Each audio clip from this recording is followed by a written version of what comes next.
మీ బట్టలకి సాఫ్టింగ్ ప్రొటెక్షన్ ఇచ్చే సరైన ప్రొడక్ట్ ఎలిమ్ ఫ్యాబ్రిక్ కండిషనర్.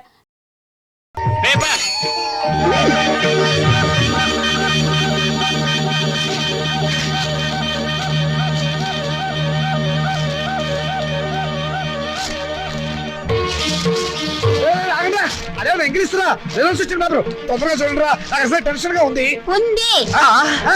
పెళ్లి పందిరి అసలు పేపర్ ఎక్కడ? దీనిలో లేదు నాన్న, మౌనిక దగ్గర పేపర్ ఉంది, దాంట్లో ఉంటుందేమో.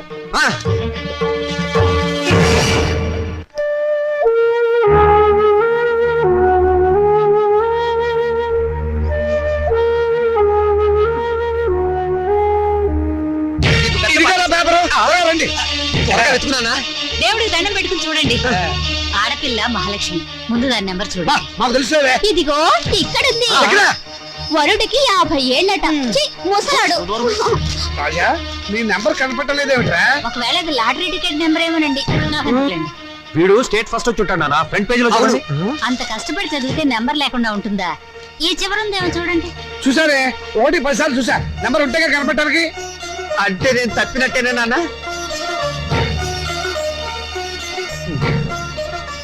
నేను తప్పనన్నా, వాళ్ళే నా మార్కులు తప్పుకుని ఉంటారు. అవును, నేను కూడా అదే అనుకుంటున్నాను. కొందరు పాపిస్ట్ కళ్ళు పడితే అంతే. వీడి ఫెయిల్ అయితే దాన్ని తిడతారేమిటండి పాపం. దాని నెంబర్ ఉందేమో చూడండి. ఏమిటో చూసేది? అదేమన్నా పెద్ద సరస్వత పాసడానికి? దానికి ఇక వంటిల్లు అంతకి నెలే గతి. మరి పెళ్ళో మీ నాన్న అలాగే మాట్లాడతారు. నువ్వు బాధపడక. రాత్రి మౌళ్ళు చదివిన వాడికే దిక్కు లేదు. రై, నువ్వేం బాధపడకరా. పెద్ద వయసు పోతే పోయింది, మళ్ళీ చదువుతు కానీ. ఓకే, అసలు దీన్ని చదువుకు పెట్టే ఖర్చుతో వీడి ప్రైవేట్ చెప్పిస్తే స్టేట్ ఫస్ట్ వచ్చి ఉండేవాడు. నేను పాస్ అవుతాను తెగ ఎగిరిపెట్టావు కదా. ఇప్పుడు ఏమైంది? క్షవరం అయిపోయింది. ఇందిరాగాంధీ ప్రధానమంత్రి అయినప్పటి నుంచి ప్రతి ఆడదానికి అంత అయిపోవాలనే. చదివించాలి కానీ ఏమో నేను తరటి పోసి మూల కూర్చోబెట్టు. నమస్కారం సార్. నమస్కారం. రామచంద్రయ్య గారు అంటే నేనే. మీరు అయితే మళ్ళీ నమస్కారం సార్. నా పేరు Vidyapati, national educational academy principal ని. మా చెల్లెలు మౌనిక.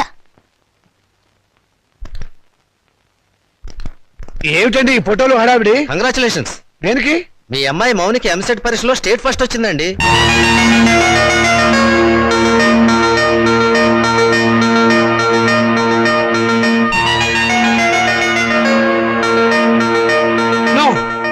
అబద్ధం, అది రావడానికి వీల్లేదు.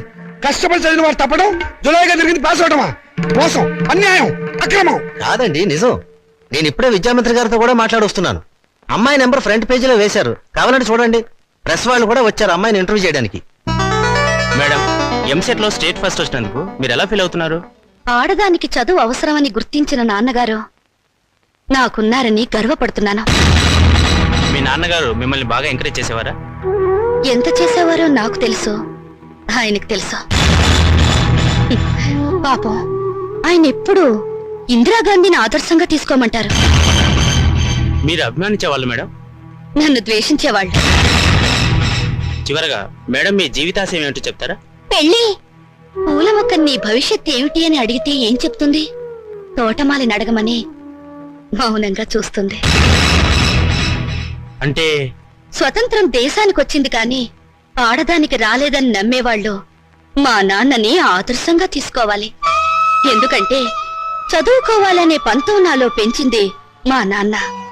తలంటు పోసి మూలన కూర్చోబెట్టి చాదస్తపు భావాలను గుర్తు చేసే ఆయన ఓ విప్లవ విచిత్ర తండ్రి. మేడం, స్టేట్ ఫస్ట్ వచ్చిన మీరు? డాక్టర్ చదువుతాను.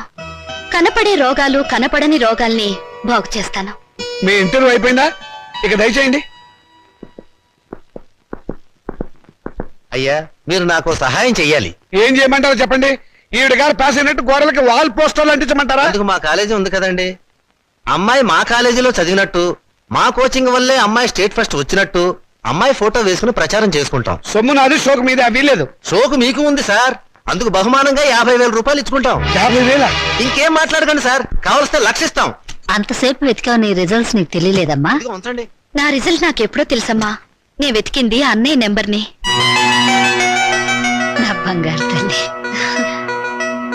సరస్వతిని వెతుక్కుంటూ లక్ష్మి వచ్చింది. నేను నా చదువు శత్రురాజులను జయించాం. నేను గెలిచాను. అమాయకుడు పొద్దున్నే దొరికాడు. ఈసారి కనిపిస్తే నవిలేస్తా. ఏమిట్రా బాబాయ్ పొద్దున్నే ఏమన్నా నవ్వులుతున్నావు? షటప్. నీ మీద పోలీస్ కంప్లైంట్ ఫైల్ అయింది. అరగంటలో పోలీసులు వస్తారు, నిన్ను అరెస్ట్ చేసి పట్టుకెళ్తారు. సిద్ధంగా ఉండు. పోలీస్ కంప్లైంటా? అవును. ఎవరిచ్చారు? నేనే. దేనికి? దేనికేమిట్రా, మౌనికకు వచ్చిన స్కాలర్షిప్ డబ్బుతో మీ రెండో విధవాయికి డొనేషన్ కట్టి కాలేజీలో పారేసేవటగా. అందుకు ఏం చేయమంటారా? వాడికి మెరిట్ రాక సీట్ రాలేదు. సీట్ రాకపోతే తీసుకెళ్లి ముఠాకులు జరిపించరా, అంతేగాని ఆడపిల్ల చదువు ఆడుతావా? అడుగు తక్కువ విధవా. రేపు ఆ పిల్ల చదువుకోవడానికి ఫీజులు ఎవరు కడతారా నీ బాబు? ఆడపిల్ల చదివి ఎవరిని ఉద్ధరించాలరా? ఆడపిల్లకి పుట్టిల్లు హాస్టల్ లాంటిది. పెళ్ళవగానే హాస్టల్నే కాదు, అమ్మా నాన్నని కూడా మర్చిపోయి మొగుడమ్మడు వెళ్ళిపోతుంది. ఆడపిల్లని కంటం పాపం అయితే దాన్ని చదివించడం మహాపాపం. నేను మటుకు దాన్ని చస్తే చదివించను. నేను చదివే తీరుతాను. నిన్ను చదివించాల్సిన అవసరం నాకు లేదు. అయితే ఎందుకన్నారు? పుట్టే ముందు ఆడపిల్లవని తెలియక తెలిసాక చంపకపోయారా? కన్న ప్రేమ ఒకటి చచ్చిందిగా. అవును, చచ్చింది. నిజంగానే చచ్చింది. అందుకే ఆడపిల్లలు బయట పారేసే పనికిరాని వస్తువులయ్యారు, మగపిల్లలు బీరువాలో దాచుకునే పవిత్ర గ్రంథాలయ్యారు. అవునే, రేపు నేను తెచ్చాక కూలి పెట్టాల్సింది వాళ్ళు. ఎవరు పెట్టేది చచ్చాక మనకు తెలిచేస్తుందా నాన్న? తెలిసాకపోయినా చూస్తున్నాం కదా. రంగాలని, ఓడిలని, తిరగల సీసాలని, కాటుకని, తల్లులని, తల్లొప్పులని, ఎన్ని ఖర్చులు. ఇవన్నీ కాకుండా పెద్ద మనిషి అయితే ఖర్చు, పెళ్లి అయితే ఖర్చు, కాపురాన్ని పంపిస్తే ఖర్చు, కడుపు వస్తే ఖర్చు, కాన్పు అయితే ఖర్చు. ఈ ఖర్చులన్నీ మగపిల్లలు కడుపులు కొట్టేగా పెట్టాలి. నాన్న, దాన్ని చదివించలేదన్న చెడ్డ పేరు మీకెందుకు? చదవనివ్వండి. దాన్ని చదివించడం మీకు భారం అనుకోండి. పోనీ అన్నయ్య నేను ఎక్కడైనా పార్ట్ టైం ఉద్యోగాలు చేసి దాన్ని చదివిస్తాం. ఎరా అన్నయ్య? అవునా? ఈ మాత్రం బుద్ధి నీకుంటే ఎప్పుడో బాగుపడేదనేవే. ఆ బుద్ధి నాకు రాదు, వచ్చినా అక్కర్లేదు. చూసారో దీని అహంకారం? దీనికి పెళ్లి చేస్తే మొగుడితో కాపురం చేసి ఎందుకంత రోషం వచ్చింది? నిన్ను 18 ఏళ్ళు పెంచి పోషించిన నాకే ఎదురు తిరుగుతున్నావే, నాకెంత రోషం రావాలి? చదివించాలి కానీ హ్యాపీ. అయితే నాకు పెళ్లి చేయండి. నాకు అంటే మా ఇద్దరికి అన్నమాట ఒక పని అయిపోతుంది.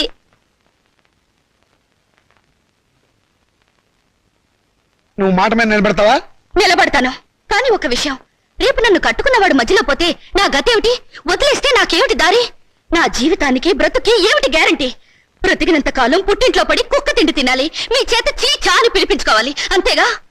ఆడదానికి ప్రాణం పోసేది, జీవితం ఇచ్చేది మెళ్ళో తాళి కాదు, చదివిన చదువు. శభాష్, భలే చెప్పావమ్మా. నా ఆయుష్ కూడా బేషరతుగా నీకు ట్రాన్స్ఫర్ చేస్తున్నాను.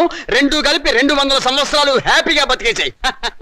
నమస్కారం సార్ మూర్తి గారు. నువ్వు అక్కడే తక్కువ ఎవరా? ఎవరేం చెప్పినా నా నిర్ణయం మారదు. తెలుసురా, అడుగు తక్కువ వెధవా. నువ్వు ఇలాంటి దౌర్భాగ్యపు నిర్ణయం ఏదో తీసుకుంటావని తెలిసే నేను వచ్చాను. చూడు, ఎవరు అవునన్నా కాదన్నా మౌనిక చదివే తీరుతుంది. నువ్వెలాగూ చదివించవని తెలిసిపోయింది, అందుకే నేను చదివిస్తా. ఇవాటి నుంచి మౌనిక నా రెండో కూతురు అనుకుంటా. అవునమ్మా. చూడండి మూర్తి గారు, తమరు చేయాల్సిందల్లా ఒక్కటే. దాని అప్లికేషన్ మీద తండ్రిగా ఒక సంతకం గీకి పారేయండి.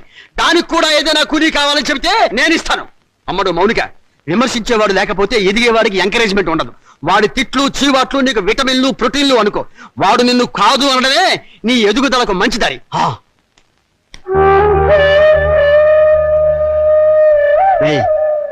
దాని చదువు బాధ్యత నేను తీసుకున్నాను కదా అని దాన్ని తిట్టడం, ఎగతాళి చేయటం మాత్రం ఆపేయకు.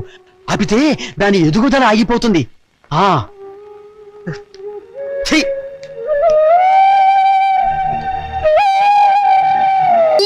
వీడు రామచంద్రరావు అని నాకు మంచి ఫ్రెండ్. నేను రాముడు అంటాను. అమ్మడు మౌనిక, అమ్మాయిని తీసుకురామ్మా. రాముడు, రావుకాలం అయిపోయింది. వెళ్ళిపోయి అరగంట అయిందిరా. అడుగు కూర్చోబెట్టు.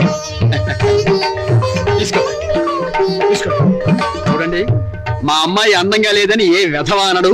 తమరేమంటారో నాకు తెలియదు. అమ్మాయికి ఏమండి చక్రవడ్డీలా ఉంది. ఏమయ్యా పెళ్లి కొరక, చూడటం అయిందా? ఇప్పుడే బాగా చూడు. రేపొద్దున కన్నొంకరా కాలొంకరా అంటే నేను ఊరుకోను. అచ్చం సినిమా హీరోయిన్లా ఉందండి. బాబాయ్, అమ్మాయి వాళ్ళకి నచ్చింది. మరి కట్నాలు కానుకల విషయాలు కూడా మాట్లాడు. ఓయ్! కట్నమా కాకరకాయ? కట్నం పేరెత్తితే చెప్పుచ్చు కొడతా. ఏ ఇవరా? ఏమిటి చెప్పా?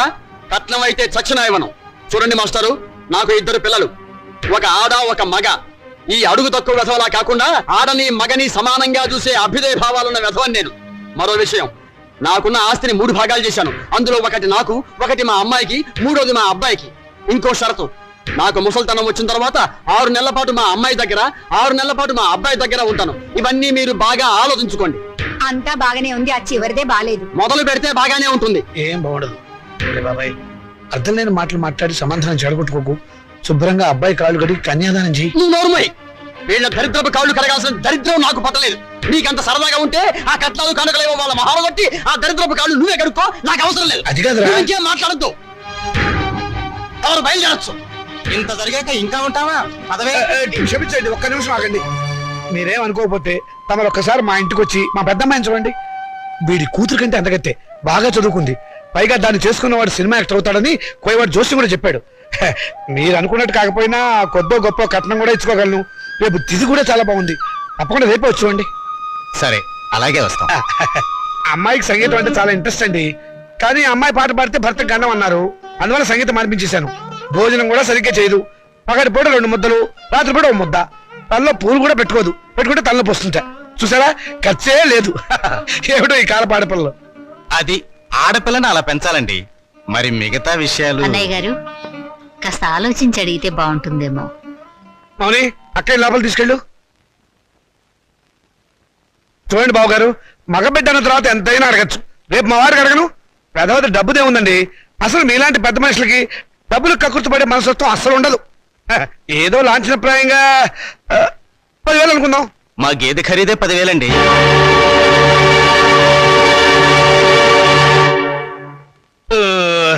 సరిగా చెప్పారు. ఇంకొక 5,000. మొన్న మా వంటోడికి ఇచ్చారు.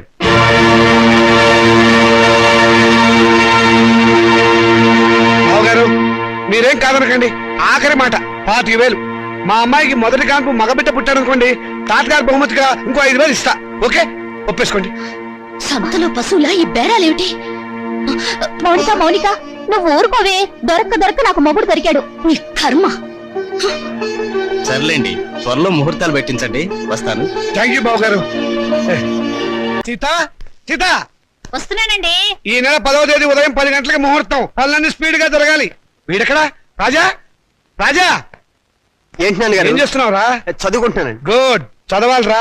నువ్వు బాగా చదవాలి. స్టేట్ ఫస్ట్ రావాలి. ఇదిగో 25,000 కట్టిన డబ్బు జాగ్రత్త చెయ్యి. అంత డబ్బు ఎక్కడదండి? ఒంటికి ఆవరణ రాసుకుని గోచి పెట్టుకుని రాత్రి దొంగతనం చేశా. ఆడది వేసే ప్రతి చచ్చు ప్రశ్నకు సమాధానం చెప్పే చవడదొద్దామని అనుకుంటున్నావా? నానా, నాకు ఉద్యోగం వచ్చింది. Very good. చూసావటే నా కొడుక మజాక. కానీ ఏంటో నసురుతున్నావు? 30,000 డిపాజిట్ కడితే గానీ నాకు ఉద్యోగం ఎవరండి? 30,000? నాన్న, వెద ఉద్యోగం పోతే పోయింది. ఇవాళ కాకపోతే రేపు వస్తుంది. ముందు చెల్లి పెళ్లి ముఖ్యం. పెళ్లి వాళ్ళు కాకపోతే రేపు అవుతుందిరా. ఉద్యోగం రేపు రాదు. కట్టం డబ్బు 25,000 ఉంది కదా, తీసుకెళ్లి డిపాజిట్ కట్టు. మరి పిల్ల పెళ్లి ఆగిపోతుందే. ఇది అన్యాయం నాన్న. ఒకరికి న్యాయం జరగాలంటే ఇంకొకరికి అన్యాయం జరగాలి. తప్పదు. ఇంకో 5,000 తగ్గుతుంది నాన్న. ఆడపిల్లల ఒంటి మీద నగలున్నాయి కదా, వాటితో అడ్జస్ట్ అవుదాంలే. ఈ పెళ్లి ఆగితే అది చస్తుంది. చస్తే చస్తుంది. నాకు ఖర్చు తగ్గుతుంది. పక్క పెళ్లి ఆగిపోతే నేను ఊరుకోను. ఏం తిరుగుబాట? పొరపాటు జరిగినప్పుడు తిరుగుబాటు తప్పదు.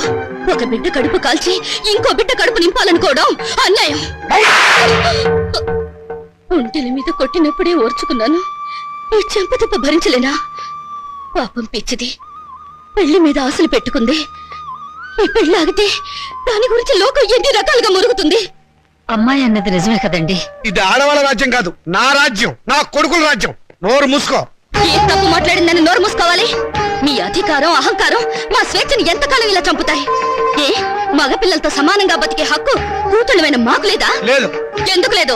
ఇలాంటి పిచ్చి ప్రశ్నలు అడిగే రోజులు వస్తాయనే ఆ రోజుల్లో ఆడపిల్ల పెద్ద మనిషి కాకుండానే పెళ్లి చేసేవారు. ఒకరు సస్తే సాగమనం చేయించేవాడు. చేయకపోతే గుండు గీసి ముసుగేసి మూల కూర్చోబెట్టేవాడు. అంతెందుకు, మనకు 2 చేతులు ఉన్నాయి. కుడి చేతుకున్న విలువ ఎడమ చేతుకుందా? లేదు. ఒక శరీరంలో బాగాలేక ఎంచేత జీవితంలోనూ అంతే. కొడుకున్న విలువ కూతుళ్ళకి లేదు. మాకు జవసత్వాలు ఉడిగిపోతే మా నోట్లో ఇంత జావ పోసేది కొడుకు. రేపు చస్తే కొరువు పెట్టేది కొడుకే. బూడిద ఎత్తిపోసేది కొడుకు. పిండాలు పెట్టేది కొడుకు. ఆఖరి పున్నామ నరక నుంచి తప్పించేది కొడుకే. అది పిచ్చి నమ్మకం. మీ వీప్ మీద ఎన్ని పుట్టుమచ్చలున్నాయో మీరు చూసారా? చూడలేరా? కానీ పున్నామ నరకం చూసినట్టు మాత్రం మాట్లాడతారా? పెట్టిన పిండాన్ని ఆడకాకులు మగ కాకులు కలిసి తింటాయి. కాకులకున్న స్వతంత్రం కూడా మాకు లేదా?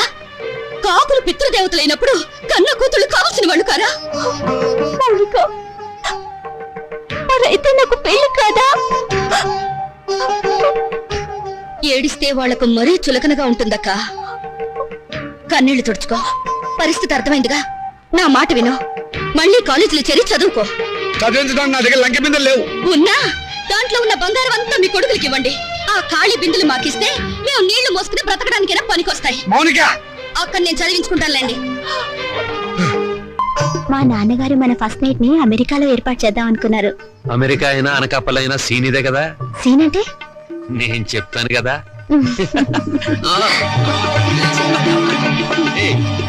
అయ్యో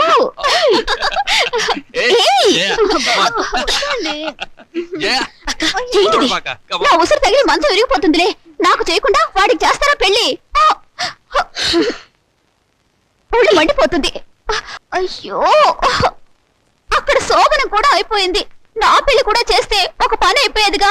వీళ్ళెప్పుడు ఇంతే, ఒళ్ళు మండిపోతుంది.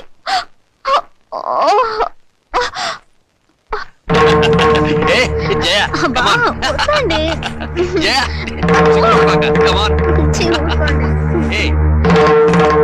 ఏయ్, ప్లీజ్ అయ్యో, వద్దండి.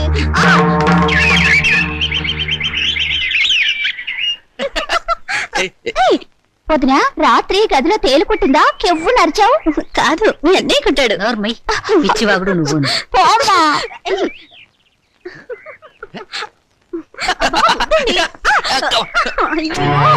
అమ్మా, ఎదిగిన ఆడపిల్లలు ఇంట్లో ఉన్నారు. నీ కొడుకుని కోడల్ని కాస్త మనుషుల్లాగా ప్రవర్తించమని చెప్పు. నువ్వు మాత్రం ఏమిటే ఇప్పుడు పోవడం పొదుపోయాక రావడం, ఇది సంసారం చేసే కొంపేనా? రాత్రి పడగదిలోంచి వచ్చిన శబ్దాలు విని నాకు అదే అనుమానం వచ్చిందమ్మా. ఏ మొద్దు, విన్నావా దాని మాటలు? ఊరికే కనిపారేయటం కాదు, ఆడపిల్లల్ని ఎలా పెంచాలో కూడా తెలియాలి. ఇప్పుడు ఏమందండి అది? చిన్నమ్మాయి నీతో చెప్పడం కంటే ఆ చెడుతో మొత్తుకోవడం బెటర్. అబ్బా, నాన్నకి ఆవేశం నా పెళ్లి విషయంలో ఉండుంటే ఎప్పుడో నా పెళ్ళైపోయేది. ఛీ, నా కర్మ. గట్టిగా కొట్టుకోవే, పేలన్నా చేస్తాయి. చాలమ్మా నువ్వు. అరే ఏంటిది? మమ్మల్ని ఆశీర్వదించండి నాన్నగారు. ఈ అమ్మాయి ఎవర్రా? ఈ అమ్మాయిని నేను ప్రేమించాను. మీరు పర్మిషన్ ఇస్తేనే పెళ్లి చేసుకుంటాను. ప్రేమించడానికి నీకు ఎవరిచ్చారా పర్మిషన్? క్షమించండి నాన్నగారు. ఇలా అడిగి నా సానుభూతి పొందాలనా? అడ్రస్ లేని వాళ్ళు చేస్తుంటే నీకు కూడా అడ్రస్ లేకుండా పోతుందిరా. లేదు నాన్నగారు, మీకు చెడ్డ పేరు తీసుకొస్తే నన్ను చంపేయండి. ఈ అమ్మాయి ఎవరనుకుంటారు? చలపతిరావు గారు అమ్మాయి. చలపతిరావు గారంటే? అరే, చలపతిరావు గారు తెలియపోవటం ఏంటన్నా, పెద్ద ఇండస్ట్రియలిస్టు. హైదరాబాద్ లో వీళ్ళ నాన్నగారికి మహేశ్వరి పరమేశ్వరి థియేటర్లు ఉన్నాయి. జూబ్లీ హిల్స్ లో 12 ఎకరాల నిమ్మ తోట ఉంది. వద్దు వద్దు, ఇక ఆపేయ్. ఏమేవ్ అబ్బాయి లోపల తీసుకెళ్లి కాఫీ ఏర్పాట్లు చూడు. ఏం లేదమ్మా, నేను గట్టిగా అరిస్తే వీడు స్ట్రాంగ్ గా నిలబడతాడో లేదో చూద్దామని చిన్న డ్రామా ఆడానంతే. నువ్వు లోపలికి వెళ్ళమ్మా. ఏమండి, కాఫీ పడి నిన్నే అయిపోయిందన్నానుగా. ఆ మాట ఇంత పబ్లిక్ గా చెప్పాలా? ఇప్పుడు మర్యాద ఎందుకున్నా? సుధా వాళ్ళ నాన్నగారు మనందరినీ ఈ రోజు భోజనం రమ్మని పిలిచారు. మరి చెప్పారా? ఏమేవ్ తొందరపడి వంట మొదలెట్టావా? ఆపేయ్, సాయంకాలం తినొచ్చు. ఉంటా, చొక్కా వేసుకొస్తాను. Very good, very good. చూడండి రామచంద్రయ్య గారు, మా అమ్మాయిని మీ అబ్బాయికి ఇచ్చి చేయడంలో ఏం అభ్యంతరం లేదు. కానీ ఏమిటి మీ సందేహం చెప్పండి. మీ రెండో అమ్మాయిని మా ఏకైక కుమారుడికి ఇచ్చి చెయ్యాలి. అంతకంటే మహద్భాగ్యమా? తప్పకుండా చేద్దామండి. అయితే ఒక విషయం, మా వాడికి కొంచెం పిచ్చి ఉంది. ప్రస్తుతం వాడు పిచ్చాసుపత్రిలో ఉన్నాడు. అయినా సరే మీరు ఈ పెళ్లి ఒప్పుకుంటేనే మా అమ్మాయి మీ ఇంటికి వాళ్ళు అవుతుంది. దాందే ఉందండి, గొప్ప గొప్ప మేధావులందరూ అలాగే ఉంటారు. అంతెందుకు పాత అర్థాంగ సినిమాలో అక్కడే నాయకులకు పిచ్చుంటే సావిత్రి మార్చుకోవాలా?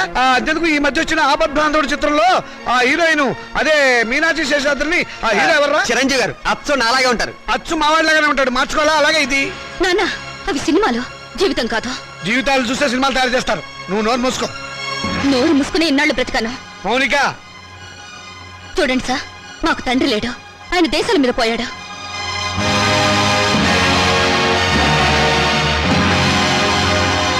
ఈయన మా పెంపుడు తండ్రి. పదక్క. ఏమిటో నువ్వు అక్కడ చెప్పొచ్చింది? నేను దేశాల మీద పోయానా? ఇంకా నయం, బ్రతికే ఉన్నామని చెప్పినందుకు సంతోషించు. మౌనిక, ఆగండి. స్వార్థం కోసం ఆడదాన్ని కాళ్ళు చేతులు నరికి తందూరి పొయ్యిలో తగిలిపెట్టిన మహానుభావుల జాబితాలో మీ పేరు కూడా చేరిపోవాలంటే ఆ పిచ్చివాడికిచ్చి పెళ్లి చేసే బదులు డబ్బా కిరసనాయలు పోసి తగలబెట్టండి. ఖర్చైనా మిగులుతుంది. ఎప్పుడు కొడుకుల భవిష్యత్తు గురించి ఆలోచించారే గాని మా ఆవేదన గురించి పట్టించుకోలేదంటే కూతుళ్ళుగా మేము చేసిన పాప ఏమిటో చెప్పండి. ఈ సంసారాన్ని నిలబెట్టేది నా కొడుకుల భవిష్యత్తే గాని మీ పెళ్లిళ్ళు కాదు. మాకు పెళ్లిళ్ళు అవసరమని మేమెవరితోనన్నా లేచిపోతే బయట ఏడ్చి కట్నం ఖర్చు తగ్గినందుకు లోపల సంతోషపడతాను. శభాష్. కూతుళ్ళు లేచిపోవడానికి తగిన సలహాలు ప్రోత్సాహం ఇచ్చే నీలాంటి తండ్రి ఊరికొక్కడుంటే చాలు. దేశంలో ఈనాడు వరకట్న సమస్య ఉండేదే కాదు. నీ కొడుకు సుఖం కోసం నన్ను పిచ్చివాడికిచ్చి పెళ్లి చేయాలనుకున్నావు. ఇదే అమ్మ పిచ్చిదైతే నువ్వు చేసుకునేవాడివా? నువ్వు పిచ్చివాడివైతే ఇన్నాళ్ళు అమ్మ నీతో కాపురం చేసేదా? ఏయ్, ఏంటే నాన్నగారికి ఎదురు సమాధానం చెప్తున్నావు? చెప్పుతో కొడతాను, జాగ్రత్త. చెప్పులు నాకు ఉన్నాయి. ఎందుకే గొడవలన్నీ లోపలికి రా. ఆడపిల్లలు ఇంట్లో కూర్చుని ఏడ్చే రోజులు ఎప్పుడు పోయాయమ్మా? మగపిల్లలు ప్లస్లు, ఆడపిల్లలు మైనస్లు అనుకుని ఇలాంటి వాళ్లను నట్టింట్లో నిలదీసి అడిగే రోజులివి. నట్టింట్లో కాకపోతే నడు రోడ్డు మీద నిలబడవే. నువ్వు అర్ధరాత్రి వరకు ట్యూషన్ల పేరుతో ఎవరెవరితో తిరుగుతున్నావో, ఏ లాడ్జీలో కుదురుతున్నావో ఎవరు తెలుసు?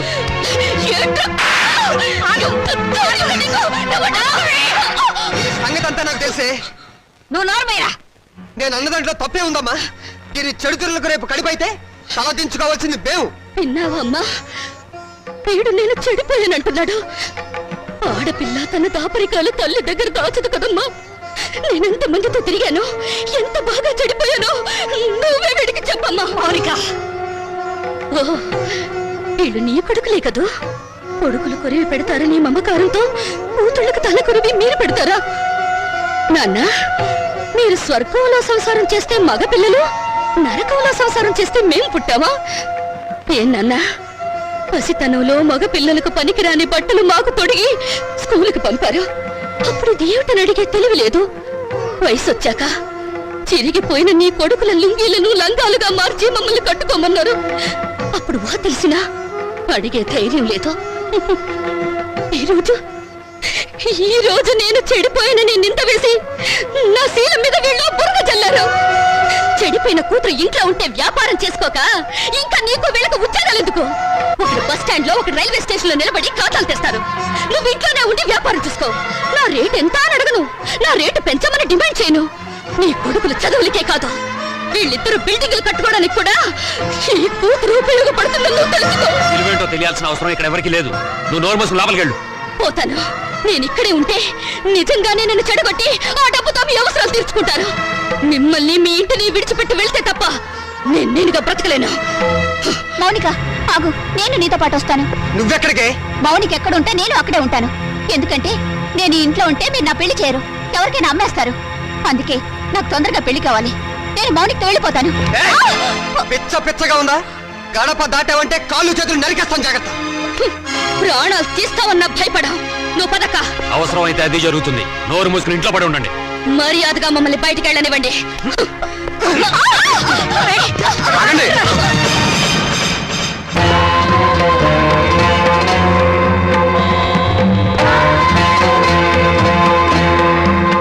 నువ్వా? ఇక్కడికి ఎందుకు వచ్చావు? దుష్ట శిక్షణ కోసం, స్త్రీల రక్షణ కోసం. నువ్వేమైనా కృష్ణ పరమాత్ముడువా? అయితే నీకున్న గోపికలో దీని నంబర్ అంతా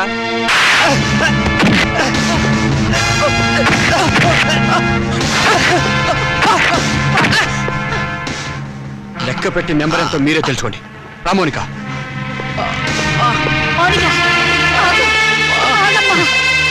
తీసుకెళ్ళి బాబు. మా దరిద్రం వదిలిపోతుంది, పీడ విరగడైపోతుంది. కానీ ఒక్క విషయం గుర్తుంచుకోండి, బిడ్డలని మమకారం మా మీద మీకు లేకపోయినా తల్లిదండ్రులని గౌరవం, బాధ్యత మాకున్నాయి. ఎప్పటికైనా మిమ్మల్ని ఆదరించడానికి మీరు కాదన్న ఈ కూతురు ఉందని మీరు మర్చిపోకండి.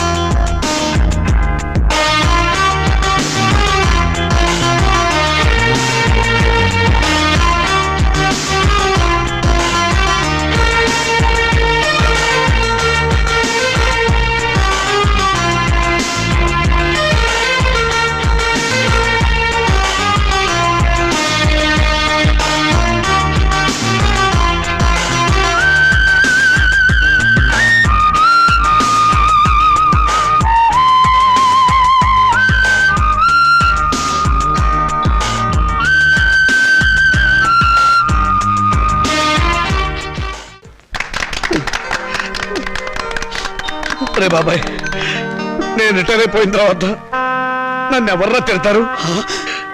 వేరే ఎవరికో ఎందుకు ఇస్తాను రా అవకాశం? ప్రతిరోజు ఆఫీస్ అయిపోయిన తర్వాత నేనే మీ ఇంటికి వచ్చి మరీ తిడతా. అడుగు తక్కువ వెధవా. ఇంకోసారి తిట్టరా. అడుగు తక్కువ వెధవా. నిన్నగాక మొన్న మీరు ఆఫీసులో చేరినట్టుంది. అప్పుడే వయసు అయిందని పంపించేశారేమిటండి? మీకేమన్నా నడువంగిందా, పళ్ళు కదిలాయా? ఈ గవర్నమెంట్ వాళ్ళు మరీ అన్యాయంగా ఉన్నారు. సీత, ఉమ్, మన పెళ్ళప్పుడు 2 పేర్ల గొలుసు చేయించమని అడిగావు, గుర్తుందా? మీరు చేయించలేదుగా. ఇప్పుడు చేయిస్తానే, 2 గొలుసులు చేయిస్తాను. నాకు పిఎఫ్ వస్తుంది. ఒక్కటి చాలండి, మరీ ఎందుకు అతిగా? అది కాదే, 15 నాళ్ళు దర్జాగా మెళ్ళ వేస్తుంది తిరుగు. కావాలంటే కొడుకులు వేసుకుంటారు మనం పోయాక. అవే మాటలన్నా, మీరు నిండు నూరేలు బతకాలి. బాధ్యతలు అయిపోయిన వాడిని ఇక మీకు బరువు అవుతామేమో రా. నాన్న, మీరు మాకు బరువు ఎలా అవుతారు? అలా అనుకుంటే అమ్మ 9 నెలలు మమ్మల్ని కడుపులో భరించగలిగేదా? చూసావా సీత, ఇక మనకి దిగులేందుకే. మనల్ని చంపడానికి వచ్చిన ఎముడికి అడ్డం పడే మగబిడ్డలు ఉన్నారే మనకి. మరి మన మాలతి మౌనికి వాళ్ళ పేరెత్తితే చంపేస్తా. అదే నాన్న, ఆవేశమే వద్దు. ఈ వయసులో మీకు మనశ్శాంతి కావాలి. అందుకే మీరు అన్ని పుణ్యక్షేత్రాలు తిరగాలని మేము అన్ని ఏర్పాట్లు చేసాం. రేపే మీ ప్రయాణం. తిరుగుతాను రా. ఇండియాలో ఉన్న గుళ్ళు గోపురాలు అన్నీ తిరుగుతాను. మీకోసం, మీ ఆరోగ్యం కోసం, మీ ఆనందం కోసం కనబడ్డ ప్రతి రాయిని మొక్కుతాను రా. రే రాజా, నువ్వు వేళకి భోంచేయాలరా. నీకు అసలు తిరిగి తిప్పలు గుర్తుండవు. అలా ఉంటే ఆరోగ్యం పాడైపోతుంది. జాగ్రత్త. ఏమ్మా, వీడు అసలే బతకస్తుడు. నువ్వు దగ్గర నుండి తిండి తినిపించాలి, లేకపోతే తిండి వీడు. మీరు వెళ్ళమన్నారని వెళ్తున్నాను రా. మిమ్మల్ని వదిలి వెళ్తాం మాకు ఇష్టం లేదు. రేయ్, నువ్వు పనులని వ్యాపారం అని అర్ధరాత్రి దాకా ఇంటికి రాకుండా, ఊళ్ళో తిరగకుండా ఏమన్నా 15 ఇంటికి వచ్చి ఫోన్ చేసి టైంకి నిద్రపోవాలి. ఏమ్మా, వీడి సంగతి నీకు తెలుసు కదా. వీడిని నీ చేతుల్లో పెడుతున్నాను, నువ్వే జాగ్రత్తగా చూసుకోవాలి.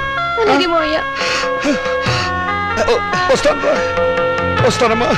మీ ఆరోగ్యం జాగ్రత్త నాన్న.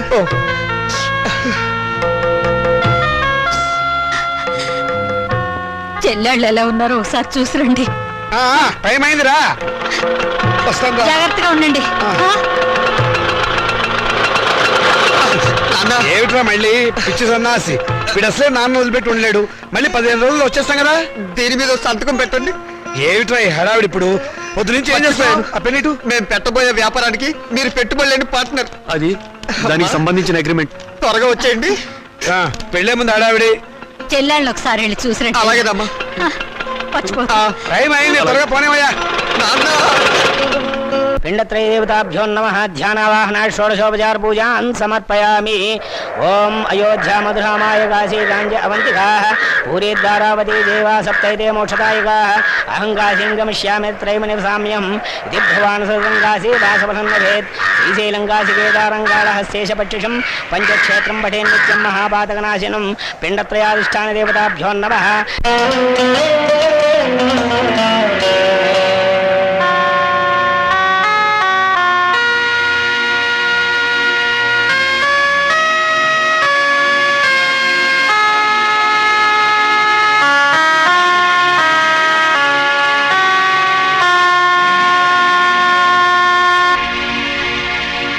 బాబాయ్, రే బాబాయ్. ఎవరు? నేను బాబాయ్. బాగున్నావా? ఎవరు? ఏమిటా ఏమిటలా అయిపోయావు? నువ్వేనా? నేను నీ రాముని. నువ్వు బతుకున్నావా? నేను బతుకున్నావేమిట్రా? ఏ నువ్వు మాట్లాడుతుంది? అవును. ఇట్లా ఇట్లా కూర్చో, కూర్చో, కూర్చో చెప్తా. రే, నువ్వు చచ్చిపోలేదా? నేను చచ్చిపోవడమేట్రా? ఎలా చూకు నువ్వు. రే, నీలాంటి స్నేహితుల అభిమానం, నీ చెల్లెల సౌభాగ్యం, నా కొడుకులు అనురాగం ఉన్నంత వరకు చావు నా దగ్గర రానే రాదురా. నిజంరా, నువ్వు చచ్చిపోయావని తెలిసి బాధపడ్డాను. ఇప్పుడు నువ్వు బతుకున్నావని తెలిసి మరీ బాధపడుతున్నాను రా. ఏమిట్రా, ఏమైంది? ఇంకా ఏం కావాలరా? బతుకున్న తండ్రి చచ్చిపోయాడని చెప్పి డెత్ సర్టిఫికెట్లు చూపించి సాక్ష్యం కోసం పిండాకులు కూడా పెట్టదని నీ కొడుకులు తండ్రి మాట సవదాటని ఆ శ్రీరామచంద్రుని కూడా దాటిపోయి చరిత్ర సృష్టించారా.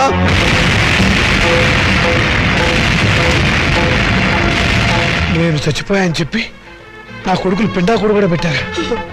ఇంకా నయం, బతుకుండగా నీకు కూడు పెడతారో లేదో తెలియదు కానీ నీకు పిండాకుడైనా పెట్టినందుకు సంతోషించు. కొడుకులు తలకొరివి పెడతారని, వాళ్ళు నిన్ను ప్రమోషన్ మీద స్వర్గానికి పంపిస్తారని ఇన్నాళ్ళు ఎగిరి పడేవాడివిగా. ఓ వెళ్ళి వాళ్ళు పెట్టిన పిండాకుడు ఎక్కడుందో వెతుక్కొని దాని మీద చిటికని విషం తల్లింపించేయరా. స్వర్గం సంగతి ఎలా ఉన్నా నీకు ఈ నరకం బాధ తప్పుతుందిరా. ఓరా, ఓ.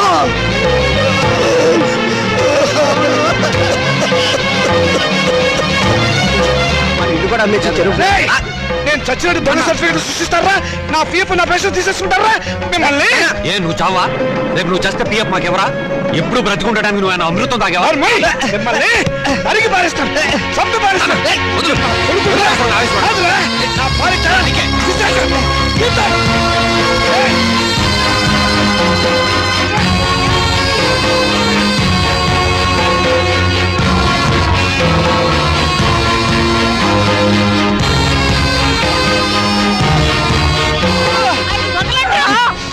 ముసలాడివి నీకే ఇంత ఆవేశం గుర్రాల్లో మాకెంత ఉండాలి?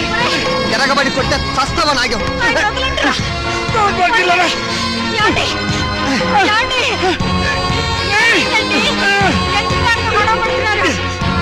మర్యాదగా బయటకు వెళ్తావా లేదా?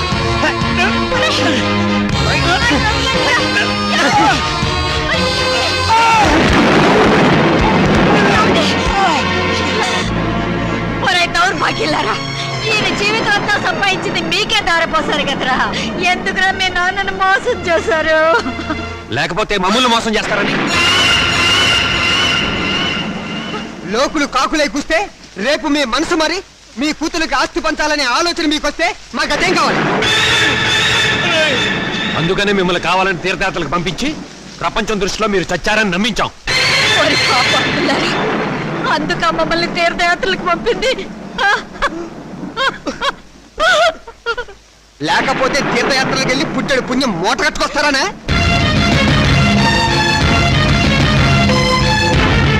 తమ్ముడు చెప్పింది కరెక్ట్. చచ్చిన తర్వాత పెట్టే కొరివి బతికుండగానే పెట్టి పున్నామ నరకంలోకి తోసేవాళ్ళు కొడుకులని అర్థం చేసుకోపోవడం ఏం తప్పు. ఈ వయసులో చేతికి ఆసరా అవుతారనుకున్న కన్న కొడుకులే పావులై కాటేస్తారని తెలుసుకోలేకపోవడం ఏం చేసిన పెద్ద తప్పు. వద్దురా, మీ ముఖాలు మాకు చూపించద్దు. వెళ్ళిపోండి, మా ఇంట్లోంచి వెళ్ళిపోండి. మీరు లోపలికి పదండి. ఆగండి. ఏంటి మా ఇల్లు అంటున్నారు? ఈ ఇల్లు మాకు రాసిచ్చినట్టు ఆయన ఎప్పుడో సంతకం పెట్టాడు. వచ్చావద్దు, మరి మాట నమ్మద్దు. నేను రాయలేదు. ఇప్పుడే మర్చిపోయావా? ఆ రోజు యాత్రలకు వెళ్ళేటప్పుడు రాసావు, గుర్తు తెచ్చుకో.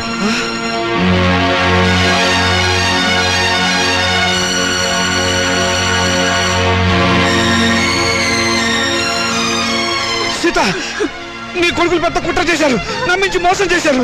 ఏంటి ఏదో పెద్ద మోసం చేసినట్టు మాట్లాడతారు? మర్యాద కుక్కలా ఒక మూలం పడి ఉండండి. ఇంత పిండం పడేస్తాం. చేస్తే సంవత్సరానికి ఒకసారి పిండం పెట్టాలి. బతుకున్నారు కాబట్టి రోజుకు 2 సార్లు పిండం పడేస్తాం. ఎందుకంటే మమ్మల్ని కని చచ్చారుగా. ఏయ్! ఏయ్ సీత! మిమ్మల్ని!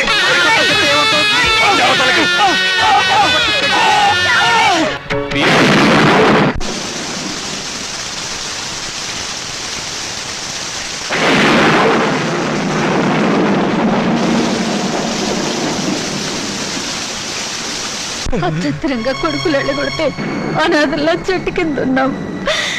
ఏమిటండి మన బతుకులేలా? మనవి బతుకులా? ఇంత దారుణం జరిగిన తర్వాత ఇంకా మనం బతికే ఉన్నాం అనుకుంటున్నావా?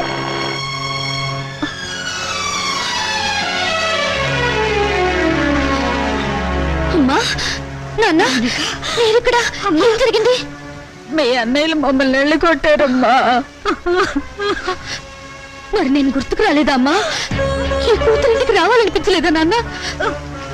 ఇంకా మమ్మల్ని క్షమిస్తున్నావా తల్లి? వద్దమ్మా, వద్దు. ఏ మాటలన్నా ఇవి? నేను మీకు చేసిన అన్యాయానికి కూతురు నన్నేగా రానంటున్నారు. ఇదే కొడుకైతే ఇలా అనగల. వద్దమ్మా, ఆ పదమే ఉచ్చరించకమ్మా, నేను భరించలేను. అయితే పదండి నాన్న, కూతురుగానే మిమ్మల్ని నా ఇంటికి తీసుకెళ్తాను. నా కడుపులో పెట్టుకుని కాపాడుకుంటాను. కానీ పెంచిన మీ ఇద్దరి రుణాన్ని తీర్చుకుంటాను. ఇక నుంచి నేను మీ కన్న కూతుర్ని కాదు, కన్న తల్లిని. మీరే నా బిడ్డలు.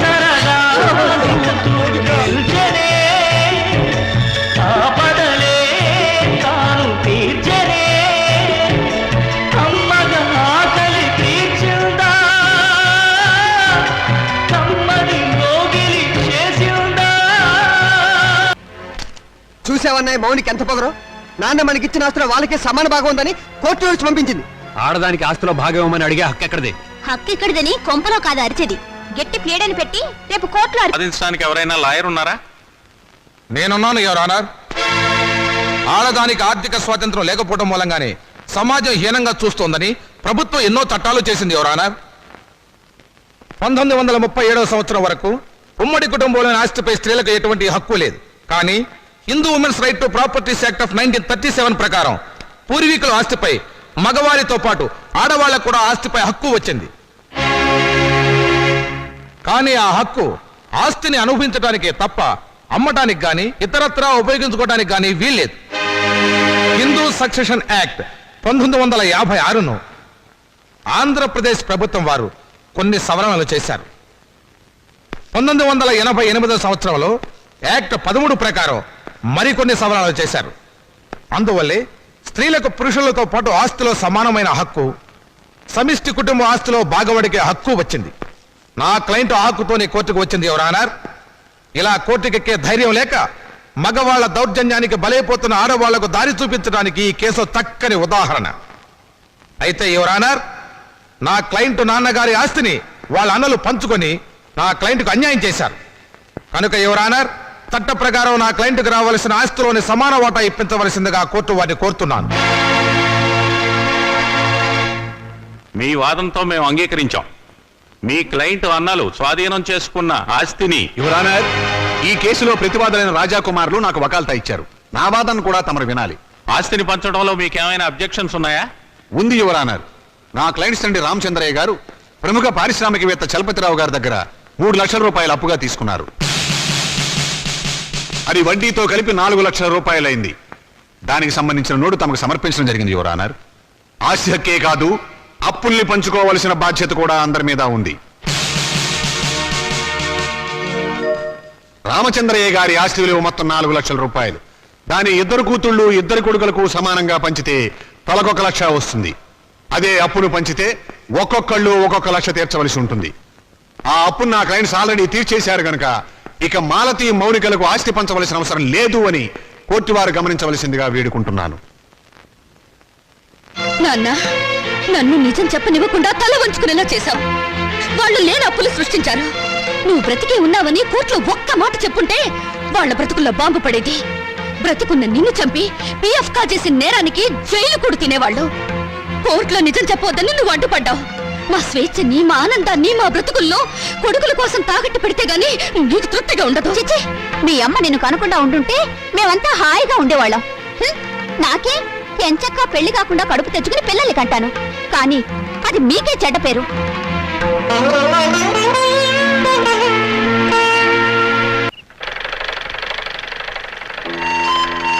నమస్కారం అండి. ఇదిగో పరాయి మనుషుల అండీలు నమస్కారాలు ఏమిటి? ఏదో మర్యాద. అమ్మగారు లేరా?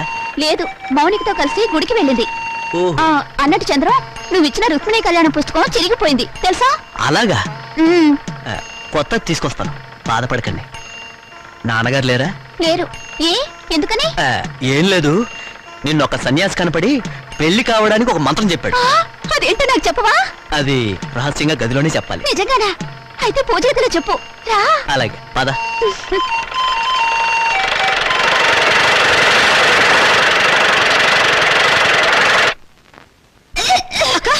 ఏందన్నావే వాంతి చేసుకుంటున్నావు? అబ్బే ఏం లేదమ్మా, రుక్మిణి కళ్యాణం బోల్డని సార్లు చదివానుగా. చదివితే వాంతులు అవుతాయా? మరి కడుపు వస్తే వాంతులు అవుతాయని చంద్రం చెప్పాడుగా. కడుపా? అవును, నాన్నగారు మాట తప్పారు, నేను నెల తప్పాను. ఎవరక్క? ఎవరు చేసరి పని? ఇంకెవరు? చంద్రం నేను రుక్మిణి కళ్యాణం బోల్డని సార్లు చదివాంగా. ఆ తర్వాత అతను నన్ను దగ్గరికి తీసుకుని ఏమేమో చేశాడు. అంతే, కడుపోయిందేమో వాంతులు వస్తున్నాయి. వరుసని దుప్పలేగా ఎంత పని చేశావే. నమస్కారం. అంతా బాగున్నారా? లేదు, ఇప్పుడే చచ్చిపోయాం. పాపం ఏదో బాధలో ఉన్నట్టున్నారు. మాలతి నెల తప్పింది. ఛా, నిజంగానా? పెళ్లి కాని ఆడపిల్ల కడుపు చేసిన ఆ నీచుడెవరు? నీకు తెలీదా? తెలిస్తే వాడిని బతకనిస్తానా? మానసిని గర్భవతి చేస్తుంది నువ్వు కదా? అదే అడుగుతున్నాను. ఆ పని చేసింది నేనేనా ఇంకెవడైనా ఉన్నాడా? నోర్మై! ఎంత ధైర్యం నీకు! ఆ అమాయకుల జీవితాన్ని నాశనం చేసింది చాలక తెలివిగా మాట్లాడుతున్నావా? నిన్ను ముక్కలు ముక్కలు నరికేస్తాను. వదిలిపెట్టు నాన్న. ఇటువంటి వాడిని బ్రతకనివ్వకూడదు. వీడిని చంపేస్తాను. మౌనిక చూడండి, ఇప్పుడు కావాల్సింది ఆలోచన కానీ ఆవేశం కాదమ్మా. మొదట ఆ అమ్మాయికి ఎంత ఖర్చైనా కడుపు తీయించండి. లేకపోతే నా కాళ్ళు కడికి పెళ్లి చేసి 2 లక్షలు కడుపు చేసినందుకు కానుగ్గా ఇవ్వండి. మీ వల్ల కాకపోతే నన్ను చంపేసి కడుపులో ఉన్న ఆ బిడ్డకి తండ్రి లేని వాణ్ణి చేయండి. ఆ తరువాత తలమాసిన మీ అక్కకి తెల్లచీర కట్టి కలకాలం కళ్ళలో పెట్టి చూసుకోండి. ఏ పని చేసినా తెలివిగా చేయండి అమ్మా. మరి వస్తాను మామయ్య గారు, వస్తాను అత్తయ్య గారు.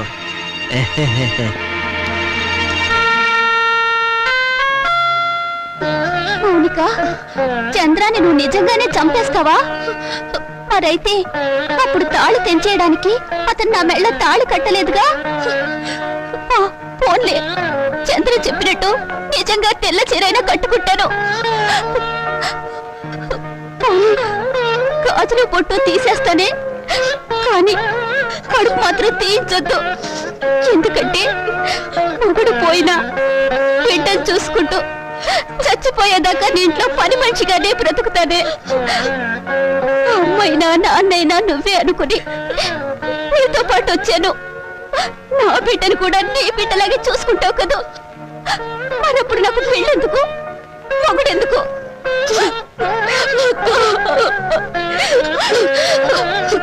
నువ్వేం బాధపడకక్క. ఎన్ని కష్టాలైనా నష్టాలైనా నీకు మాత్రం అన్యాయం జరగనివ్వను. ఆ చంద్రంతోనే నీ పెళ్లి నేను చేస్తాను.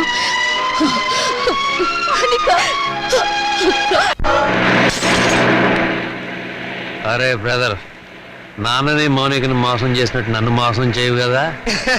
చచ్చినా చేయను. మనం తాగిన మందు మీదట్టు. కానీ నాకు చిన్న డౌట్. ఏంటి బ్రదర్? ఆ శ్రీకాంత్ గారు అమెరికా నుంచి రాగానే మౌనిక మనల్ని కొట్టిస్తుందేమా? షడప్. దాని మెడ ఈ టైంలో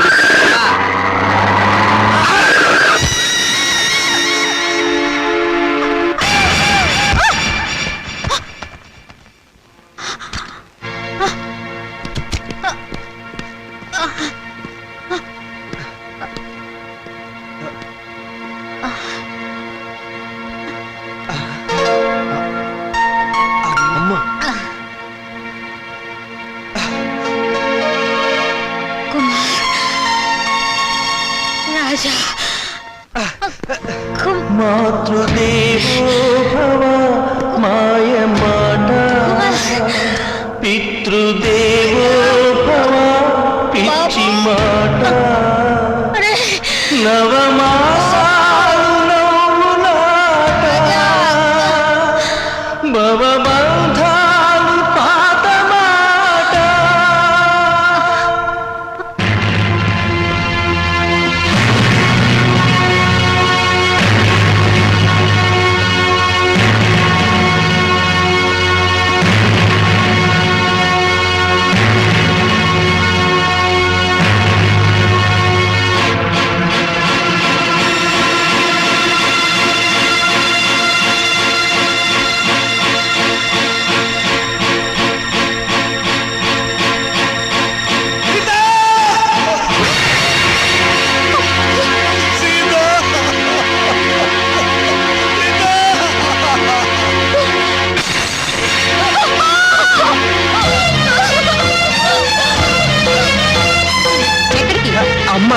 అమ్మ లేదు బొమ్మ లేదు.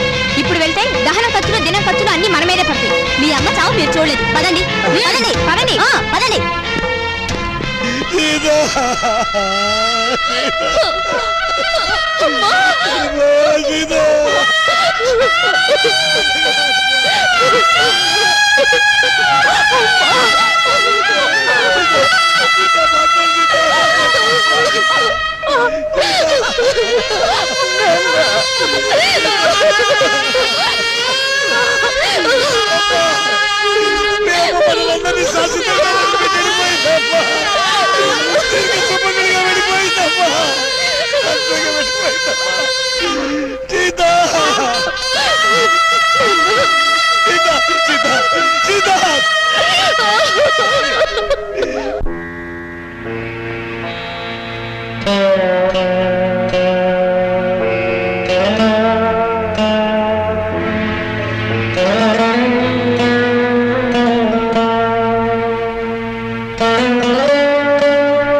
నాకింత విషమిచ్చి నన్ను చంపే తల్లి. నాన్న వాళ్ళు నన్ను మళ్ళీ మోసం చేశారమ్మా. కొడుకులు మళ్ళీ మళ్ళీ మోసం చేయడం, తండ్రులు మళ్ళీ మళ్ళీ మోసపోవడం ఇప్పటి వరకు నడుస్తున్న చరిత్రే కదా నాన్న. ఇలా జరుగుతుందని నాకు ముందే తెలుసు నాన్న. ఆ చరిత్ర ఇలాంటి కూతురు చేతుల్లో సమస్యపోవాలమ్మా, నగ్నమైపోవాలి.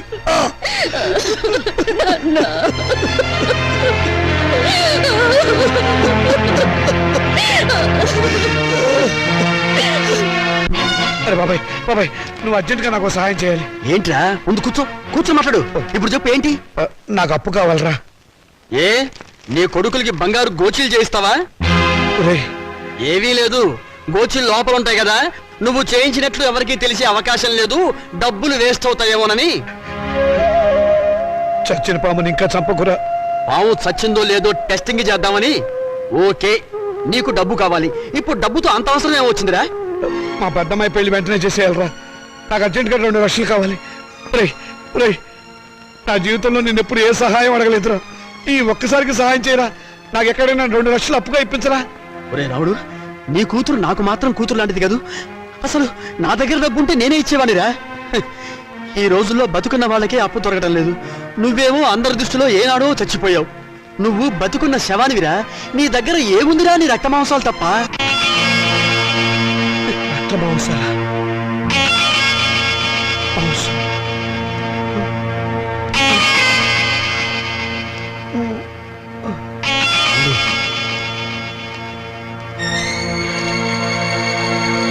నీ దగ్గర ఏముందిరా? నీ రక్త మాంసాలు తప్ప. నీ దగ్గర ఏముందిరా? నీ రక్త మాంసాలు తప్ప.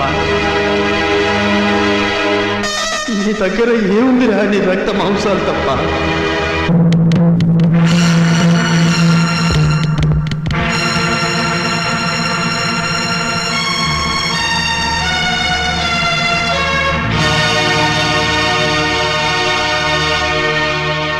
సారీ రామచంద్రయ్య గారు, మీ 2 కిడ్నీల్లో ఒకదాని కండిషన్ బాగుండలేదు, అందుకని రెండోది ఇంకొకరికి ఇచ్చే అవకాశం లేదు.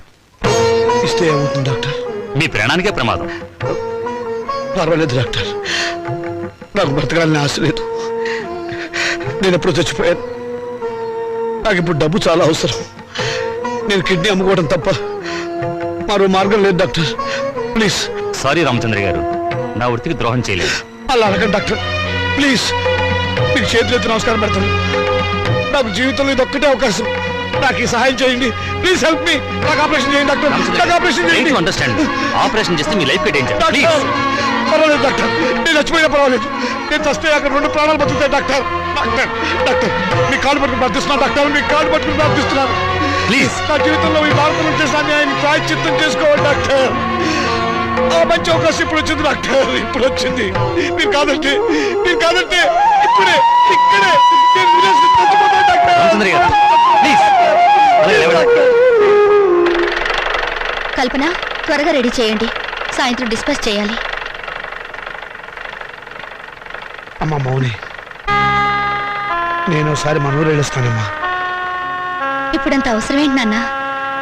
అవసరం ఉండి కాదమ్మా, మనశ్శాంతి కోసం. నిజమే నాన్న, మా నూరెళ్ళి 4 రోజులు ప్రశాంతంగా ఉండిరండి. అలాగేనమ్మా. నాన్న, ఈ డబ్బు మీ దగ్గర ఉంచుకోండి. వద్దమ్మా, వద్దు. ఇక నేను ఈ రుణ బాధను భరించలేను. ఇవ్వవలసిన చేత్తో పుచ్చుకోవాల్సిన అవడం. నాన్న, తండ్రి బిడ్డల మధ్య ఆత్మీయత అనుబంధం ఉండాలి, కానీ రుణానుబంధం ఉండకూడదు. నిజమేనమ్మా, నీ పట్ల నేను ఎప్పుడు తండ్రిగా ప్రవర్తించలేదు. అందుకే ఇప్పుడు రుణగ్రస్తుని అయిపోయాను. అది తీర్చుకునే ఒకే ఒక్క అవకాశం నేను చచ్చిపోయే లోపుగా ఇవ్వమని ఆ భగవంతుని ప్రార్థిస్తున్నానమ్మా. నాన్న, ఇవేం మాటలు? మీరింకేం మనసులో పెట్టుకోకుండా ప్రశాంతంగా వెళ్ళిరండి. అక్క పెళ్లి, ఈ అప్పుల సంగతి నేను చూసుకుంటాను. మీ ఆరోగ్యం జాగ్రత్తగా చూసుకోండి. మీకేమన్నా అయితే నేను భరించలేదు. అలాగేనమ్మా. పసుపు కుంకుమలతో, పిల్ల పాపలతో, ఆయురారోగ్యాలతో నిండు 100 ఏళ్ళు జీవించమ్మా, జీవించు.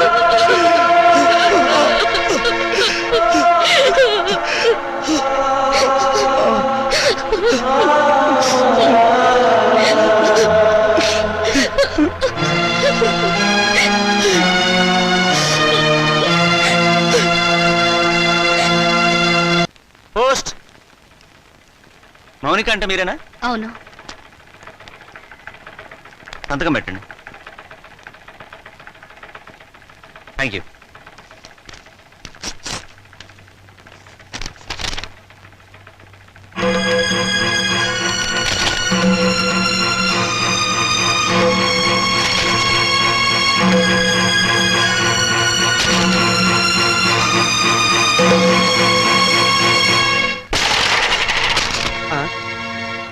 ఏమిటి ఇలా వచ్చావు?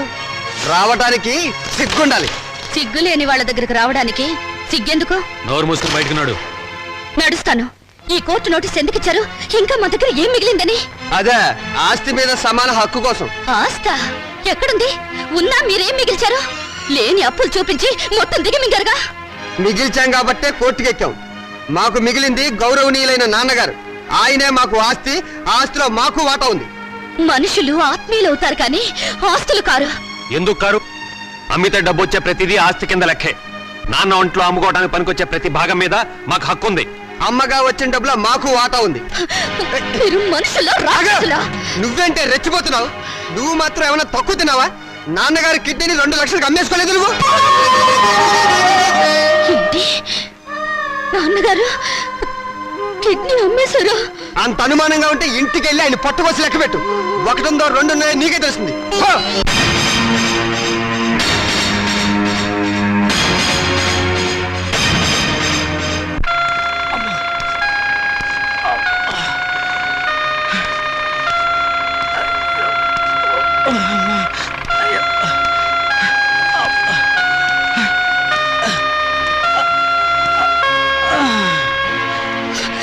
నాన్న ఏంటమ్మా? ఇప్పుడు నువ్వు ఎక్కడి నుంచి వస్తున్నావు నాన్న? చెప్పానుగా ఊరెళ్ళొస్తానని. కోరుకున్న మనశ్శాంతి దొరికిందా నాన్న?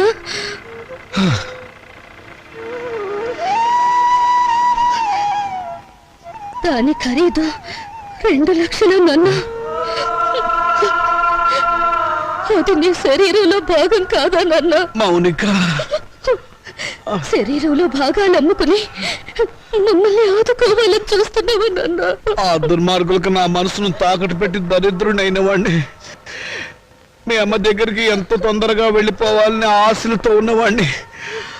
అన్యాయం చేసిన ఆడపిల్లలను ఆదుకోవటానికి నా రక్త మాంసాలు అమ్ముకోవడం తప్ప ఏమీ చేయలేని వాడిని. అంతకంటే నేనేం చేయగలనమ్మా? ఇప్పుడు నీ కొడుకులు కోర్టుకెక్కింది ఆ రక్త మాంసాల కోసమే నాన్న. అంత నీచాన్ని కూడా కట్టారా దుర్మార్గులు? వాళ్ళు వదిలిపెట్టకూడదమ్మా. వాళ్ళంతా చూడాలి.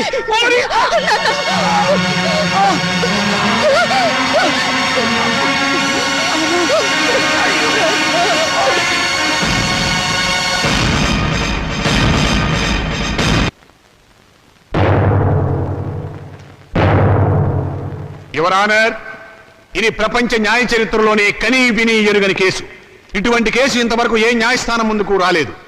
నా క్లయింట్స్ రాజా కుమారుల తరఫున వకాల్తా తీసుకున్న నేను ఈ కేసులో ప్రతివాదైనటువంటి మౌనికను కొన్ని ప్రశ్నలు వేయడానికి అనుమతించవలసిందిగా కోర్టు వారిని వేడుకుంటున్నాను. Yes granted. మౌనిక, మౌనిక, మౌనిక.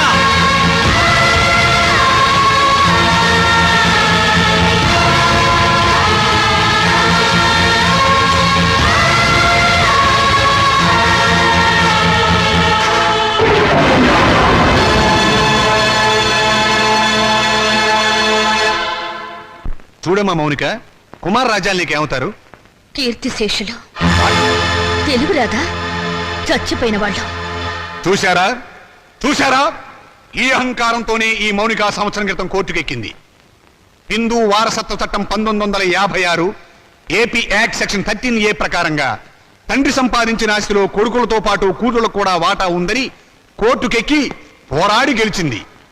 ప్రస్తుత విషయానికి వస్తే నా క్లయింట్స్ తండ్రి రామచంద్రయ్య గారు తన మూత్రపిండాన్ని 2 లక్షల రూపాయలకు అమ్ముకున్నాడు. ఆనాడు న్యాయం, చట్టం, వారసత్వం అంటూ పోరాడి తన ఆశక్కును గెలుచుకున్న ఈ మౌనిక తన తండ్రి మూత్రపిండాలమ్మి సంపాదించిన 2 లక్షల రూపాయలు తండ్రి ఆస్తేనని, తనతో పాటుగా తన అన్నలకు కూడా దాంట్లో వాటా పంచాలి అన్న ఇంగిత జ్ఞానం లేకుండా వాళ్ళని మోసం చేసే డబ్బు మొత్తం కాజేసింది. మూత్రపిండం ఆస్తి కాదు, శరీరంలో ఒక భాగం. అదే అదే యువర్ ఆనర్, అది శరీరంలో ఒక భాగమే అయినా అమ్మినప్పుడు డబ్బు వస్తే అది ఆస్తి కింద లెక్క. నా క్లయింట్స్ అండి రామచంద్రయ్య శరీరం ఎవరిది? నా క్లయింట్స్ తాత నాయనమ్మలది. వాళ్ళు జన్మనివ్వబట్టే కదా ఈ రామచంద్రయ్య అనే వ్యక్తి భూమి మీదకి వచ్చింది. అంటే రామచంద్రయ్య శరీరం వాళ్ళ తాతగారిది అన్నమాట. మరి తాతగారిచ్చిన ఆస్తిని పంచుకునే హక్కు ఉన్నప్పుడు ఆయన జీవం పోసిన శరీరాన్ని పంచుకుంటే తప్పేమిటి?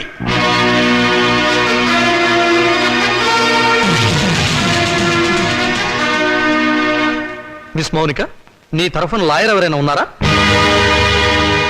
లేరు, అక్కర్లేదు. వాస్తవాలు చెప్పడానికి లాయర్ ఎందుకు? మీరే అన్నారుగా మూత్రపిండాల ఆస్తులు కావని. అమ్మితే డబ్బు వచ్చేది ఏదైనా సరే ఆస్తి కింద లెక్కే. కళ్ళు, చెవులు, గుండె, నెత్తురు వీటన్నిటికి అమ్మినందుకు రేటు ఉంది. ఇవన్నీ ఆస్తి కదా యువర్ ఆనర్. లాయర్ గారు మీరు కరెక్టే. మీ గుమస్తాకు మీరు జీతం ఎంత ఇస్తారు? 1000 రూపాయలు. ఎందుకు? నాకు సర్వీస్ చేసినందుకు. మీకు సర్వీస్ చేసిన మీ గుమస్తాకి మీరు 1000 రూపాయలు ఇస్తుంటే మమ్మల్ని కని పెంచి పెద్ద చేసినందుకు మా అమ్మకు నాన్నకు మేమేమిస్తే మాత్రం రుణం తీర్చుకోగలం? కనీ పెంచడం కూలి కింద రాదు. ఎందుకు రాదు? తల్లిదండ్రులు వాళ్ళ కామం తీర్చుకోవడానికి ఏకమవుతారు. ఏకమైనప్పుడు మేమెందుకు పుట్టాలి? అది సుశీధర్మం. ధర్మం కాదు, శ్రమ. తల్లిదండ్రులు పిల్లల్ని పుట్టించే యంత్రాలనుకుంటే ఆ యంత్రాలు పడిన శ్రమకు కూలి ఇవ్వాలి. వీళ్ళిచ్చారా? పని చేసే యంత్రానికైనా శక్తి, విశ్రాంతి కావాలి. మీ క్లయింట్స్ యంత్రాల బ్రతికి నా తల్లిదండ్రులకు అవి ఇచ్చారా? అసలు వాళ్ళని మనుషుల్లో చూసారా? అడగండి యువరానా. వీళ్ళను పుట్టించినందుకు కూలి ఇవ్వాలి. 9 నెలలు మోసిన మా అమ్మ కూలి ఇవ్వాలి. మా నాన్న నెత్తురు పంచినందుకు దానికి రేటు కట్టాలి. అమ్మ దగ్గర తాగిన పాలకు, వాళ్ళు పెట్టిన కష్టాలకు, కడుపు మంటకు, మా తల్లిదండ్రులు పడ్డ ఆవేదనకు రేటు కట్టాలి. కట్టమనంట రేటు. శంకర్రావు గారు, మీ సమాధానం ఏమిటి? ఈ వాదనకి అర్థం లేదు యువర్ ఆనర్. ఉంది, అర్థం ఉంది యువరానా. నా తల్లిదండ్రులకు కూలి ఇవ్వమని మీరు జడ్జిమెంట్ చెప్తే వాళ్ళమ్మ కూడా కూలి కోసం కోర్టుకెక్కుతుందని ఆయనకు భయం. Silence, silence. యువర్ ఆనర్, మీరు ప్రతివాదిని మందలించాలి. మౌనిక, మన తాతలకి షుగరు, బీపీ ఉంటే అది వంశంలో అందరికీ వస్తుంది, అవునా? అవును. మరి రోగాలను పంచుకున్నప్పుడు ఆ రోగాలకు కారణమైన అవయవాలను పంచుకోవడంలో తప్పు లేదుగా? పంచుకోవచ్చు. Note this point your honour. Lawyer గారు, మా తాతగారు చాలా మంచివారు. ఎందుకు? బుద్ధిమంతుడు కాబట్టి. ఆయన్ని కొడుకులు బాగా చూసుకునేవారు. ఎందుకు? జన్మనిచ్చాడు కాబట్టి. మరి రోగాలు వంశంలో అందరికీ వచ్చినప్పుడు బుద్ధులు కూడా రోగాలతో పాటు రావాలిగా. మీ క్లయింట్స్ కి వచ్చినాయా లేదా అని అడగండి ఒకసారి. రాలేదు కాబట్టే కోర్టుకెక్కారు. ఒక చెట్టుకు కాసిన కాయలన్నీ ఒకే రకంగా ఉండవుగా. కానీ కాయలు చెట్టును చంపవుగా. మీ క్లయింట్స్ మా నాన్నగారి మూత్రపిండాలమ్మిన సొమ్ము కోసం ఈ కోర్టుకెక్కారు. కానీ కానీ మా నాన్నగారు లేరు. సంవత్సరం క్రితం చచ్చిపోయారు. పచ్చి అబద్ధం. ఆయన బతికే ఉన్నారు. యువరానా, నా మాజీ అన్నలు వీరి క్లయింట్స్ సంవత్సరం క్రితం మా నాన్నగారు చచ్చిపోయారని డాక్టర్ సర్టిఫికేట్ ఇచ్చి ప్రావిడెంట్ ఫండ్, పెన్షన్ తీసుకున్నారు. ఈ డెత్ సర్టిఫికేట్ వాళ్ళు ఇచ్చిందే యువరానా. చూడండి, ఎప్పుడో చచ్చిపోయిన మా నాన్నగారు ఇప్పుడు ఎలా వచ్చారు? ఆయనకు మూత్రపిండాలు ఎలా ఉంటాయి? చెప్పండి యువరానా, చెప్పండి.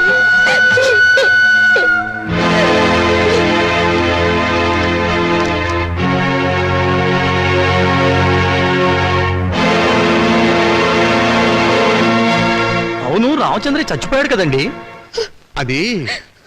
అది సంవత్సరం క్రితం చచ్చిపోయిన వాళ్ళకి బూడిద తప్ప ఇంకేముంటుంది యువరానా? నేను చావలేదు, బతికే ఉన్నాను.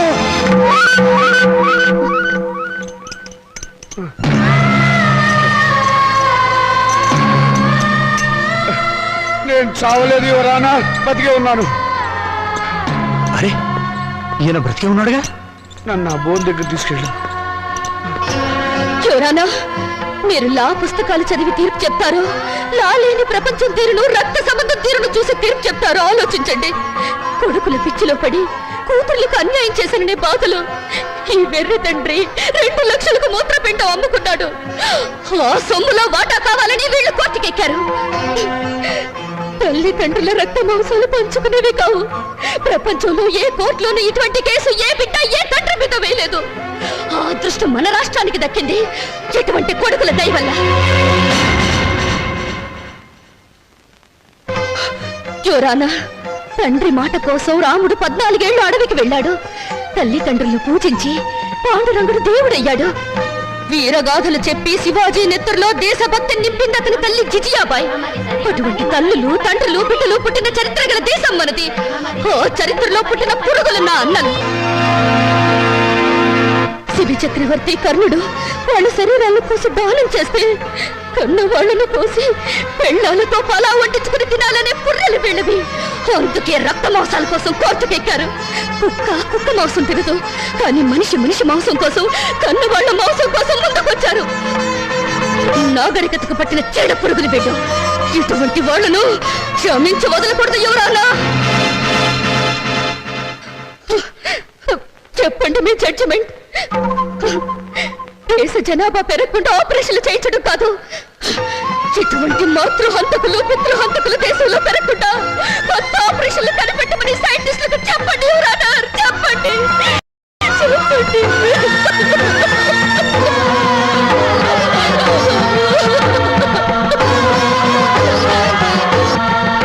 మౌనిక చెప్పినట్లు కన్నవాళ్ల రక్తమాంసాల కోసం బిడ్డలు కోర్టుకెక్కడం చరిత్రలో సరికొత్త విషయం. ఇది న్యాయం దృష్టితో కాకుండా మానవతా పరిధి విషయంలో ఆలోచించవలసిన విషయం. జన్మనిచ్చిన తల్లిదండ్రులను గౌరవించిన వాడు దేశాన్ని కూడా గౌరవించలేడు. ఈ రోజు కన్న తల్లిదండ్రులను రేపు దేశాన్ని కూడా అమ్ముకుంటాడు. మౌనిక వాదనతో మేము ఏకీభవిస్తున్నాం. యువరానర్, మీరు తీర్పు చెప్పబోయే ముందు నా ఆవేదన చెప్పుకునే అవకాశం ఇవ్వవలసిందిగా ప్రార్థిస్తున్నాను. ఈ శరీరం నాతోనే పుట్టింది, నాతోనే పెరిగింది, రేపు నాతోనే మట్టిలో కలిసిపోతుంది. దీని మీద హక్కు ఎవరిది? నన్ను కన్నవాళ్ళదా లేక నేను కన్నవాళ్ళదా? మీరు ఆవేశపడకండి. ఉండమ్మా, నన్ను చెప్పని. చివరిసారిగా నేను చెప్పుకోవాల్సినంత చెప్పుకొని నా శరీరంలో ఉన్న అవయవాల మీద హక్కు నాకే లేకపోతే ఇక ఈ ప్రపంచంలో స్వేచ్ఛగా అర్థం ఏమిటి యువరానర్? ఆ హక్కు తల్లిదండ్రులకు లేకపోతే వాళ్ళు బతుకుండగానే వాళ్ళ కళ్ళు పీకి చర్మం ఒలిచి గుండె మూత్రపిండాలని షోకేసులో పెట్టి అమ్ముకునే దౌర్భాగ్యం సంతానం తయారవుతుంది యువరానర్. ఆ ప్రమాదం నుంచి సమాజాన్ని కాపాడండి. రక్త మాంసాల విలువల్ని రక్షించండి. కన్నబిడ్డలే కసావాళ్ళు కాకుండా చూడండి యువరానర్, చూడండి.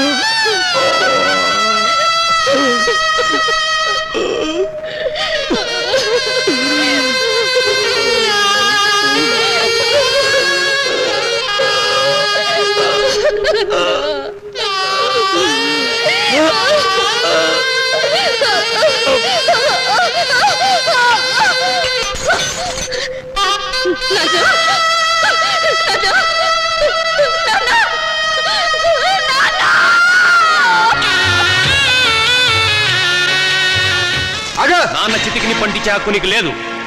ఎందుకు లేదు? ఆడదానికి ఆస్తులు హక్కు ఉండొచ్చావు కానీ చిత్రంటే ఇచ్చే హక్కు లేదు.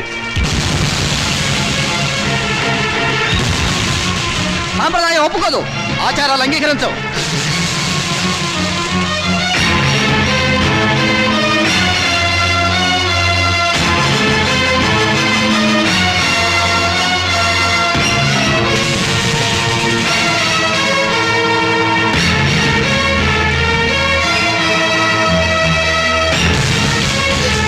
ఎందుకు అంగీకరించావు? ఎవరు చెప్పారు? ఎక్కడ రాస్తుంది? అసలు మనం సృష్టించుకున్నవే ఈ సాంప్రదాయాలు, ఆచారాలు. మన మనసుల్లోంచి పుట్టుకొచ్చినవే ఈ ప్రేమలు, ఆప్యాయతలు. అవి లేని మనుషులు వీళ్ళు. ఈ కట్టెలో ఉన్న మనిషి బ్రతుకున్నప్పుడు పున్నామనరక నుంచి కొడుకులు తప్పిస్తారని పిచ్చి ప్రేమతో కొడుకులు నెత్తికెక్కించుకున్నారు. అందుకు వీళ్ళేం చేశారు అడగండి. బ్రతుకుండగానే చంపారు, స్వార్థంతో పురుగులా చూశారు, ఎంగిరిస్తున్నట్లు వీటిలోకి నెట్టారు. వీళ్ళు ఈ రోజు కొరువు పెట్టి శ్రాద్ధకర్మలు నిర్వర్తించినా ఆయన ఆత్మకు శాంతి చేకూరదు. బతుకుండగా వాడు తిన్నాడో తినలేదో పట్టించుకొని వీళ్ళు వాడి మూత్రపిండాల మీద హక్కుందంటూ కోర్టుకు ఎక్కారు. చెప్పండి, జన్మనిచ్చిన వాళ్ళ పట్ల చూపించే ప్రేమ ఇదేనా? రేపు మీ బిడ్డలో మీ పట్ల ఇలాగే ప్రవర్తిస్తే సమాధానం చెప్పండి. అటువంటి వాళ్ళకి అండగా నిలబడి మాట్లాడడానికి మీరు వచ్చారు. ఈ చచ్చిపోయిన రామచంద్రయ్యకు దేవుడు మాట్లాడే శక్తి ఇవ్వగలిగితే వీళ్ళు ఎంత కిరాతకులో చెప్తాడు. వీళ్ళు చిత్తి వెలిగించిన మండదు, ఈ శవం బూడిది కాదు. బ్రతికినంత కాలం మనశ్శాంతి లేకుండా చేశారు. చివరకు శ్మశానానికి వచ్చినా కూడా ఆయనకు మనశ్శాంతి లేకుండా చేస్తారా? ఆచారాలకు విలువ ఇచ్చి మంచిని మానవత్వాన్ని చంపుతారా? చెప్పండి.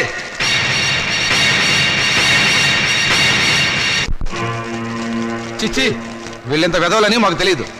ఇంకా చూస్తారని సిగ్గు లేకుండా వెళ్ళండి.